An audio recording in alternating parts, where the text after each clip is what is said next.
Wow, we have a snap keep here. Um, so we have the Tron. We have it in our opener. So we have to keep. We don't have.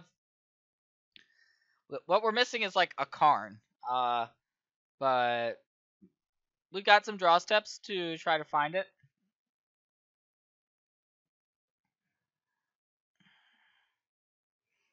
So we're just gonna draw some cards off these cantrip artifacts. Interesting to see what our opponent is actually playing here. Darksteel Citadel and Sylvan Caryatid in the same deck. So not too sure what is actually going on. Let's go ahead and crack this Chromatic Sphere.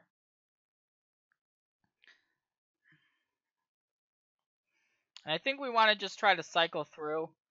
We could play something like a Spellskite or a Sylvan Scrying, but we're just trying to find gas. And so I'm going to play the Relic here.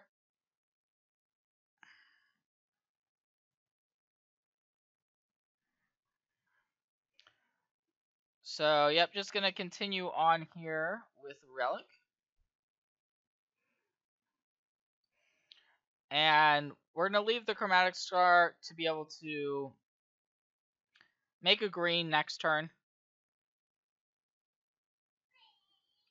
If we want to Sylvan Scrying, because we don't actually have a green source in our hand. And yeah, still have no idea what our opponent's playing. Gemstone Mine, we know our opponent has access to a lot of colors, plus Darksteel Citadel. And here's a copy of Engineered Explosives. That's actually really good here. Wow. So that's just going to get rid of our Sphere and our Relic. And leave us basically top decking to try to find a big spell. Because it was basically it stopped us from drawing 2 cards, and also is keeping us off a green source. So that Explosives was really good. And I actually don't think we want to play the Oblivion Stone here, because we want for our opponent to commit threats to this board. We don't know what our opponent's playing, but we want our opponent to commit threats to the board so that we can Oblivion Stone them away. So that logic makes sense to me. And we've still got a lot of draws that are just gonna be absurd here. Any of our big mana cards would be good. All right, here's a Tezzerator. That makes sense. That adds up. So Tezzerator artifact themed deck. Now that our opponents committed this Tezzerator, I was gonna say we're gonna want an Oblivion Stone, but now we just drew Ugin. So I'm just gonna jam Ugin. Ugin's just such an amazing card, and I would be very surprised if our opponent can do anything about this Ugin. I am gonna minus it here, to get rid of both the Tezzerator and the Caryatid. And we don't know what's in our opponent's deck. Our opponent could have a removal spell for the Ugin, but it's pretty unlikely. Alright, so yeah, not a removal spell. It's going to be a Trinket Mage instead. So it's clearly our opponent has a toolbox of sorts here. With the Tezzerator, we saw the Explosives, the Trinket Mage, so it's all kind of adding up. And we don't have that much going on besides the Ugin, but we do have the Ugin going on for us. So that should be enough to win us the game, I think.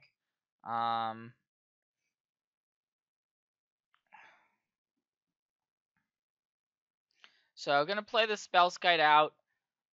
Even though it's probably not going to be relevant, there's really no reason not to. We can start putting fate counters on things. So let's do that.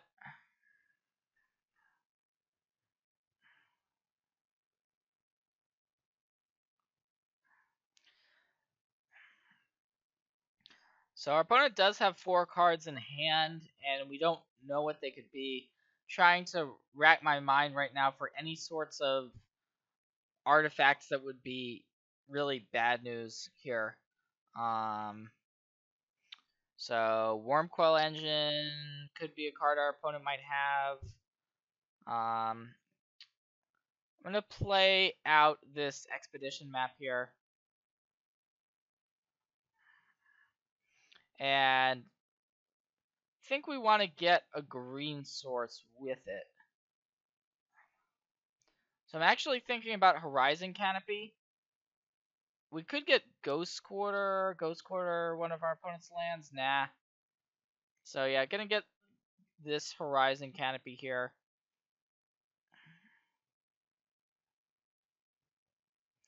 And now we can Sylvan Scrying. And the question is, what do we want to get with now with the Sylvan Scrying? I guess I'm fine with getting Sanctum of Ugin, even though it's probably going to be overkill if we end up searching for something like an Ulamog in the spot. And I think we just pass here. Maybe our opponent has something. End of turn. Some sort of...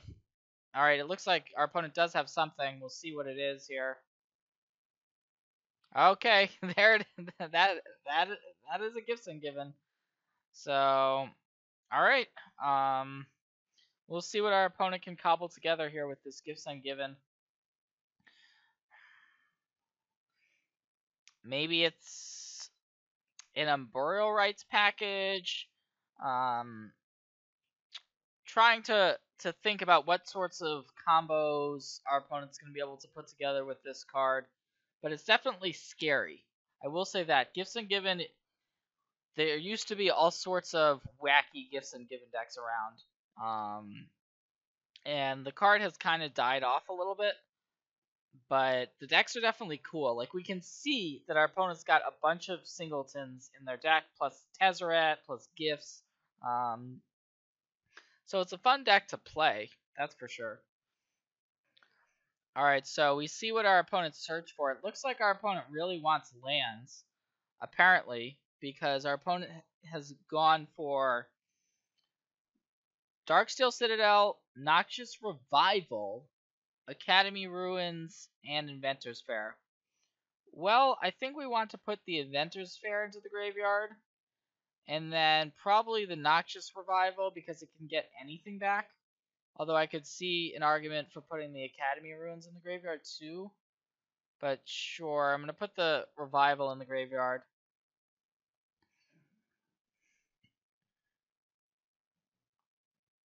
And we can actually search for Ghost Quarter if we want to get rid of the Academy Ruins.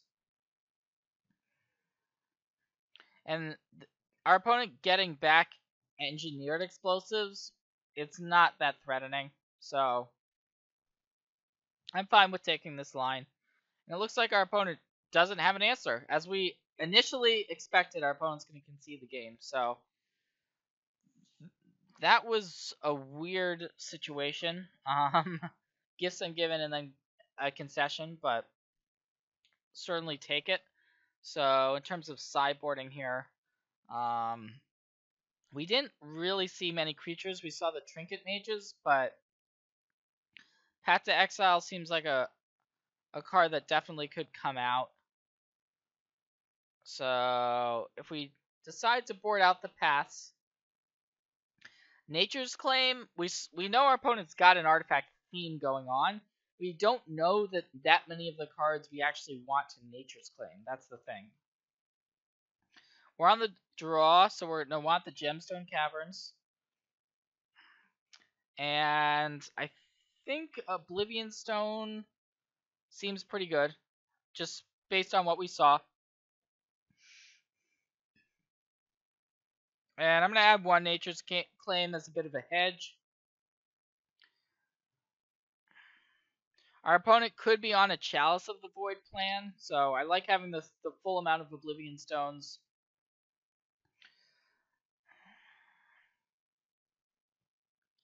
would not be surprised to see a turn 2 Chalice of the Void.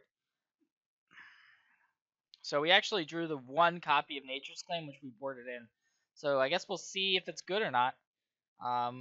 Based on the artifacts our opponents played last game, Nature's Claim would never have actually been that great. But there's definitely more artifacts that we did not see in our opponent's deck.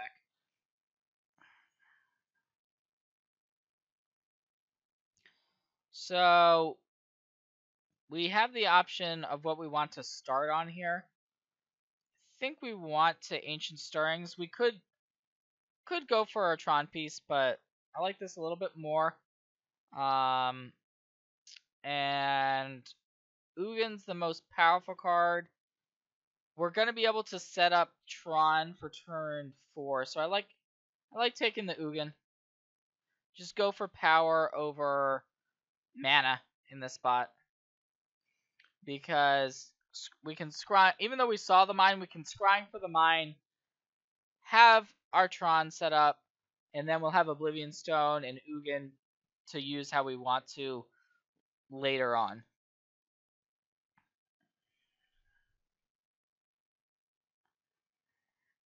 And Ugin, as it turns out, it was great last game. It won us the game, but it doesn't work that well against artifacts. But alright, this is going to work out for us nicely. So our opponent's actually gone for Glimmer Void, which our opponent may have to sacrifice. And now we're seeing Sword of the Meek. So our opponent has the Thopter Foundry Sword of the Meek combo in their deck most likely. So the Sword of the Meek could come back, but we can just Nature's Claim it.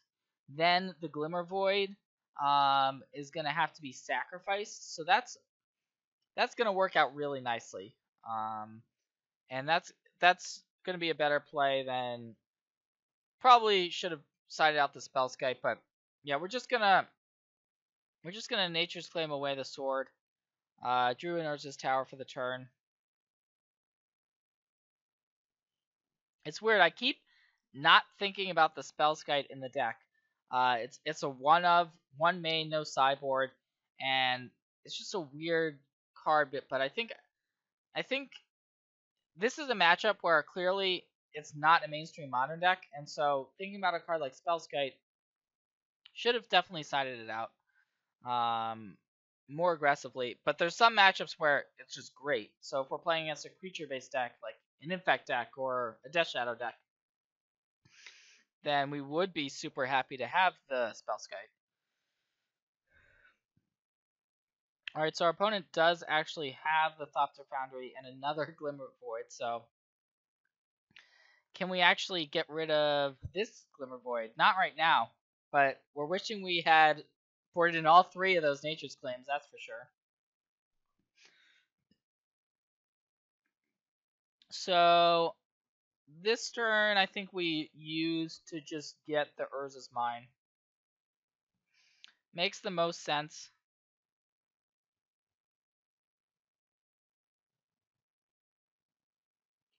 And next turn we can Ugin, or we can Oblivion Stone, sacrifice Oblivion Stone also.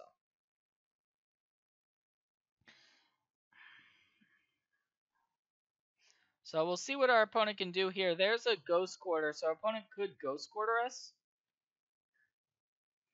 And there's a Sylvan Caryatid, alright.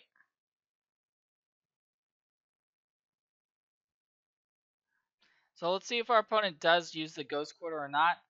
Alright, smart move, using the Ghost Quarter. Gonna get rid of the tower, so we do have a replacement tower. We are clearly gonna get a basic here.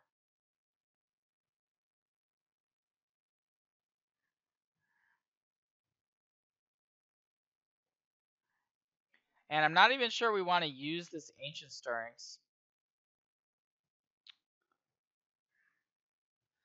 The plan is next turn to play Oblivion Stone and sacrifice it. We could play Spellskite. It doesn't seem particularly relevant on this board. And our opponent's not really doing a whole lot, so I'm pretty content to just pass the turn and not do anything. Even though we have plays we can make. We could play Oblivion Stone. We could play any of our cards except for the Ugin. But all right, there's a Noxious Revival, so that's annoying. That's gonna get back the Ghost Quarter. So now our opponent looks like is just gonna start going after our Urza's Towers. So if our opponent, we do have a third tower, and that's part of the reason why I like holding a Stirrings in this type of spot is we don't know what our opponent's plan actually is. So we're gonna let this happen. It's gonna, even if we don't Tron up, we're now, and I believe we're still going to hit Tron. So we can play. Now we want to hedge our bets and play the power plant, and keep the tower around, but we have no reason to do anything once again. So just gonna pass the turn. If our opponent continues to Noxious Revival us, so be it. And we're going to keep this tower in our hand for the perfect opportunity. And it looks like that perfect opportunity may be right now, although we do see this Darksteel Citadel, which is going to stop this Glimmer Void from being sacrificed if we are able to successfully wrath away our opponent's board. So we can play Ugin. And yeah, even the Thopters, it looks like, are blue. So that's going to work out in our favor. I believe. Have not actually run into this situation before. So I guess I like putting the Spellskite into play first. We'll just play Ugin. See what happens. I don't think our opponent has a counter spell. Nope, no counter, so we're going to minus it.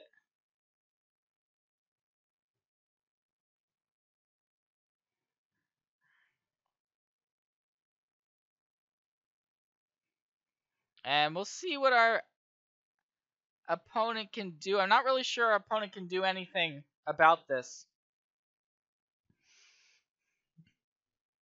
So let's see. Our opponent can make a Thopter, but I believe these Thopters are blue. Alright, our opponent does have an Anguished Unmaking. So I guess we should have played the Spellskite first. Oh well. So yeah, the Thopters were blue. So we were at least right about that part of it. And I'm just going to go for Chromatic Sphere. Pop the Sphere. And now we can Ancient Stirrings.